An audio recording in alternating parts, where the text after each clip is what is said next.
दोस्तों 5 जून 2023 को हैदराबाद के मंदिर का एक पुजारी हैदराबाद के Rajiv Gandhi international airport police station में जाता है और वहां अपनी भांजी के गुमशुदगी की रिपोर्ट दर्ज कराता है। वो पुलिस को बताता है कि मेरी भांजी 2 दिनों से कहीं लापता है। मैंने काफ़ी खोजने का प्रयास किया लेकिन मुझे कहीं उसका कोई अता पता नहीं चला। अब दोस्तों पुलिस इस घटना को एक मामूली घटना समझकर इसकी जांच पड़ताल करना शुरू कर देती है। जांच पड़ताल करने के बाद में जो सच्ची कहानी निकल कर आई वो सच्ची कहानी वास्तव में हैरान और परेशान करने वाली कहानी है। ये कहानी एक मंदिर के पुजारी और उसकी भांजी के अवैध संबंधों की कहानी है। इस कहानी का बहुत ही दर्दनाक अंत हुआ।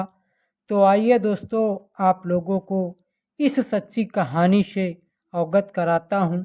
लेकिन उससे पहले आपका ये छोटा भाई विनीत आप लोगों से हाथ जोड़कर विनम्र निवेदन करता है कि मेरे वीडियो को एक लाइक कर देना और चैनल को सब्सक्राइब कर देना, जिससे मेरा हौसला वीडियो बनाने का बढ़ता रहे और मैं इसी तरह की रोचक कहानियों एवं घटनाओं से आप लोगों को अवगत कराता रहूं।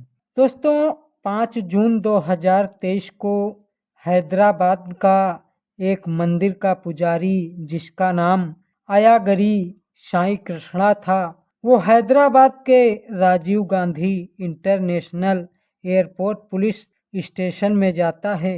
अपनी 30 वर्षीय भांजी जिसका नाम कुरंगी अप्सरा था उसकी गुमशुदगी की रिपोर्ट दर्ज कराता है और वो पुलिस को बताता है कि मेरी भांजी अप्सरा 2 दिनों से कहीं लापता है। 3 जून को वो अपने दोस्तों के साथ भद्राचलम जाना चाहती थी, जिससे मैंने उसे बाइक से शमशाबाद इलाके में छोड़ दिया था। उसके बाद से न तो उसका फ़ोन लग रहा है और न ही उसका कहीं अता पता चल रहा है। दोस्तों अब पुलिस उसकी FIR दर्ज कर लेती है और उस लड़की की खोजबीन करना चालू कर देती है। पुलिस सबसे पहले अप्सरा के दोस्तों के पास जाती है और उनसे अप्सरा के बारे में पूछताछ करती है, लेकिन फिर भी अप्सरा का कोई अता पता नहीं चला। फिर अब पुलिस उसके पुजारी मामा के बताए हुए अनुसार उसके घर से और जहां पर उसने अपनी भांजी को छोड़ा था उन सभी रास्तों में जितने CCTV कैमरे लगे थे उन सभी CCTV कैमरों को पुलिस खंगालती है। तो पुलिस को उसके घर से निकलते हुए तो उसकी भांजी और वो पुजारी दिखाई देते हैं, लेकिन जहां पर उसने बताया था कि मैंने अपनी भांजी को छोड़ा है वहां से कोई फोटो नहीं मिलती, जिससे पुलिस को उसी पुजारी मामा के ऊपर शंका हो जाती है। पुलिस अब उस पुजारी को अपने हिरासत में लेकर उससे पूछताछ करती है, तो वो अब अपना बार बार बयान बदलना शुरू कर देता है, जिससे अब पुलिस को उसके ऊपर शंका और भी गहरा हो जाता है।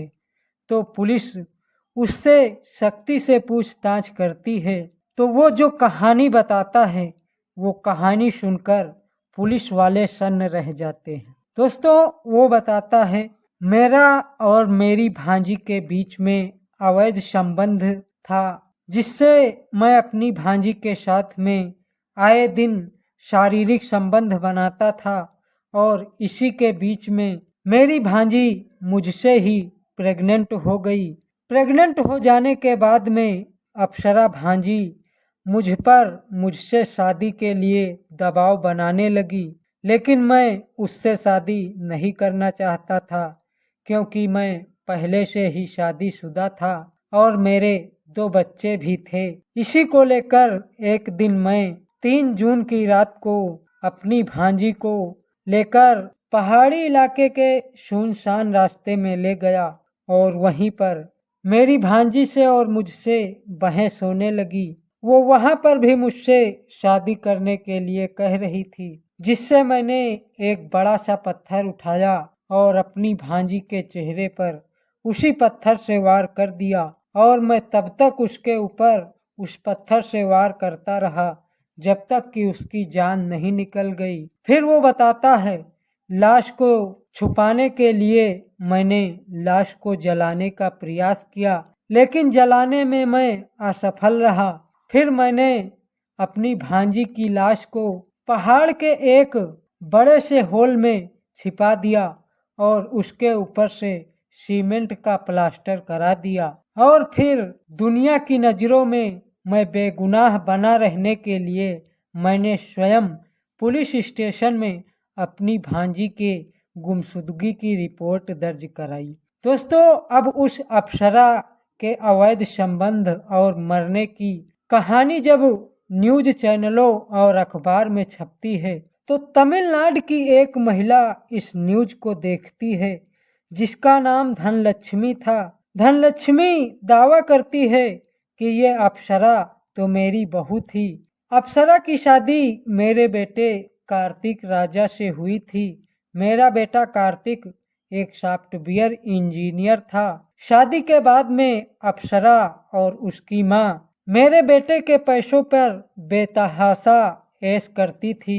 आए दिन मेरे बेटे से पैसे के डिमांड करती रहती थी और मेरा बेटा पैसा इन दोनों लोगों को देता रहता था, जिससे मेरे बेटे की आर्थिक स्थिति कमजोर हो गई और उसने अब अपनी पत्नी और सास को पैसे देना बंद कर दिया, जिससे अप्सरा और उसकी मां ने मेरे बेटे पर दहेज उत्पीड़न का केस कर दिया, जिससे मेरा बेटा कार्तिक जेल चला गया और कुछ दिनों तक जेल में रहने के बाद जब वो वापस घर आया तो वो अपने ऊपर लगे इस कलंक को बर्दाश्त नहीं कर सका और उसने आत्महत्या कर ली। दोस्तों, इस घटना को सुनाने का मेरा कोई गलत उद्देश्य नहीं है, न ही मैं किसी को दिल को ठेस या आहत पहुंचाना चाहता हूं। मैं तो सिर्फ आप लोगों को समाज में घट रही ऐसी विचित्र घटनाओं से अवगत कराना चाहता हूं, जिससे आप लोग जहां भी रहें अपना एवं अपने परिवार का ख्याल रखें। आज के समय में जिस इंसान के भरोसा करें, सोच समझ कर भरोसा करें। मिलते हैं फिर किसी अगली वीडियो में ऐसी ही दिलचस्प या रोचक कहानी लेकर। तब तक के लिए आप लोग अपना एवं अपने परिवार का ख्याल रखना। जय हिंद, वंदे मातरम।